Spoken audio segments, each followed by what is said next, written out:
Abodo. Satio. Mbona umenifuata mpaka huku? Na unaona niko kwenye michungo na mifugo huku.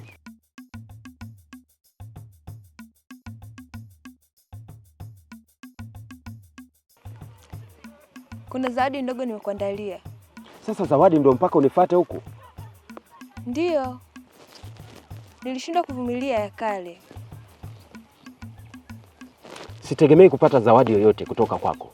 Na kama zawadi inahusiana na kile ambacho tulikizungumza awali, ninakuomba uachane nayo. Ya kale. Nakupenda. Kwa hiyo ni jukumu langu kukuletea zawadi. Binti Mtemi. Nimezungumza mengi sana. Siku ya kwanza mimi na wewe tunazungumza. Bila shaka ulinielewa. Sihitaji mapenzi na wewe. Kuna mtu mimi nayempenda. Ni sawa. Basi pokea zawadi yangu. Nimetoka huko kote kwa ajili yako ya kale. Zawadi gani? Ni matunda.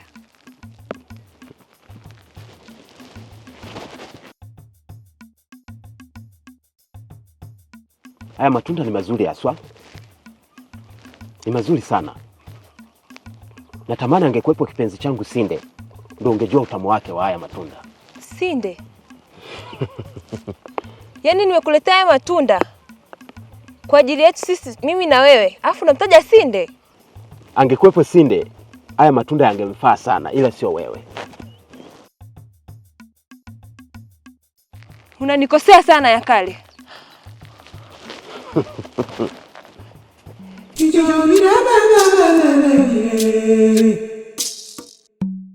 Sinde, Sinde, Sinde, Sinde, Sinde, Sinde, Sinde, Sinde, Sinde.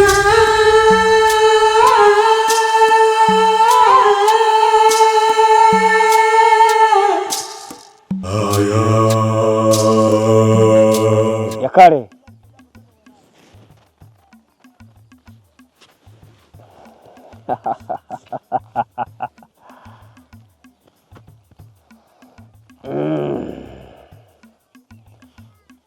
Mbona umetulia peke yako? Unaonekana upo katika dimbwi la mawazo.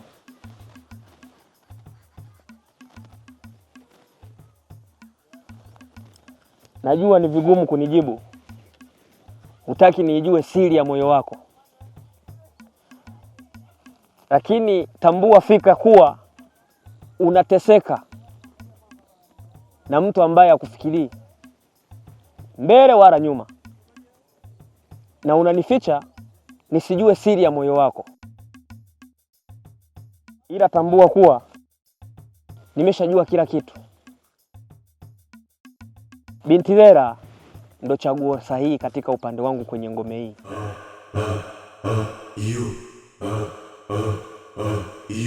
Hivyo basi nakusii, acha kutesa moyo wako kwa mtu ambaye hakufikirii.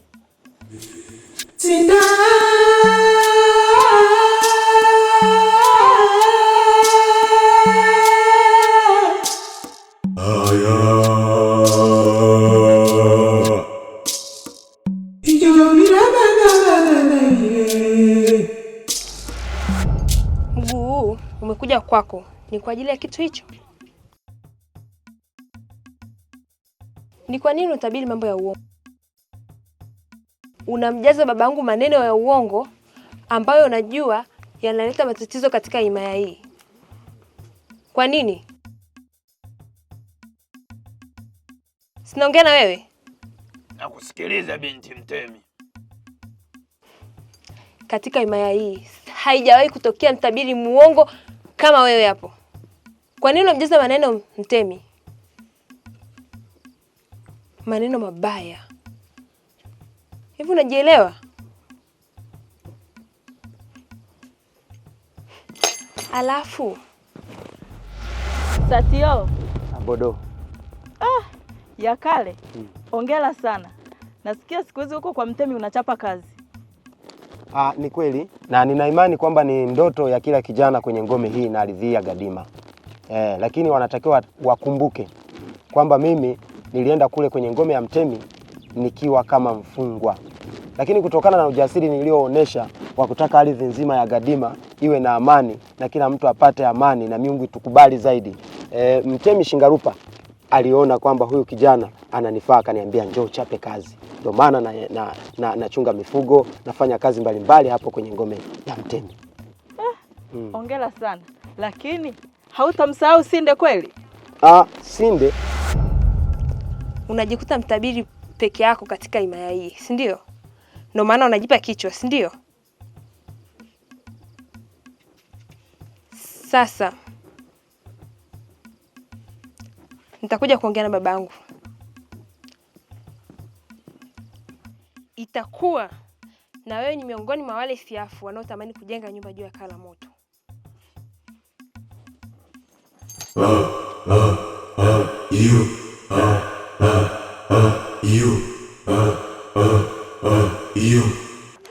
Lolani Gadima.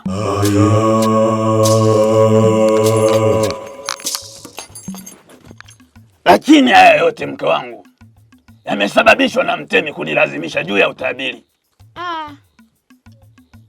Ndiyo, alinilazimisha nitabiri kabla ya wakati wake, na mimi nikafanya hivyo.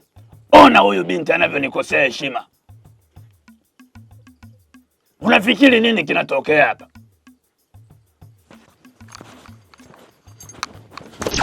Sinde.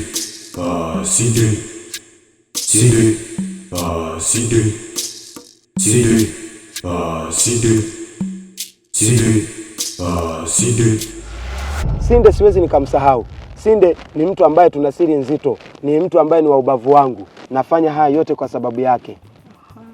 Tuna siri ndefu na nzuri na historia nzuri ya mahusiano mimi na yeye. Basi sawa, nikutakie majukumu mema. Mizimu ya Gadima iendelee kukulinda. Lolane. Satio. Abodo.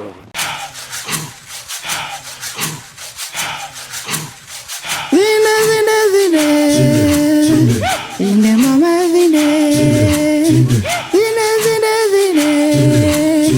Zinde mama zinde. Mbona unashindwa kumwelewa?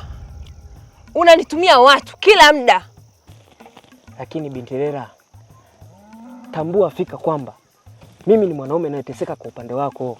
Ninapomwagiza mtu wangu wa karibu au mtu wako wa karibu, ni dhahiri shairi kwamba ninahitaji kuwa na wewe. Napigana sana. Natambua fika kwamba kuna vijana wengi ni wapambanaji kukutafuta wewe, lakini na mimi nipo miongoni mwako. Kumbuka wewe ni mlinzi katika himaya hii. Kwa hiyo jiheshimu. Na ukiendelea kunifuatilia, taarifa hizi zitafika kwa Mtemi. Lela, naomba yasifike huko. Samahani sana. Ninachokuomba, najua jukumu langu ni katika kulinda himaya hii, ngome hii, kuanzia mifugo mpaka mashamba. Lakini Lela, naomba nielewe katika hili. Ninateseka mwenzio.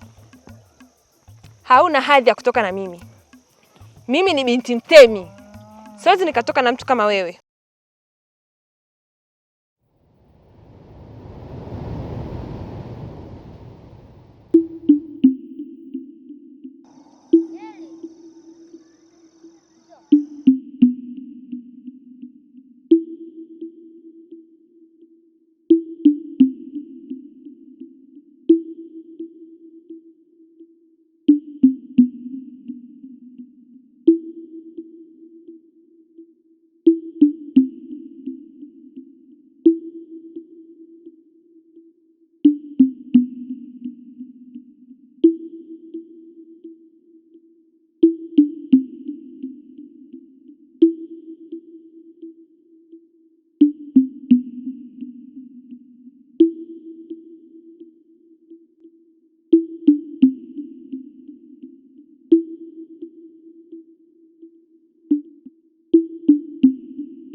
Zinde mama zinde. Zinde mama zinde.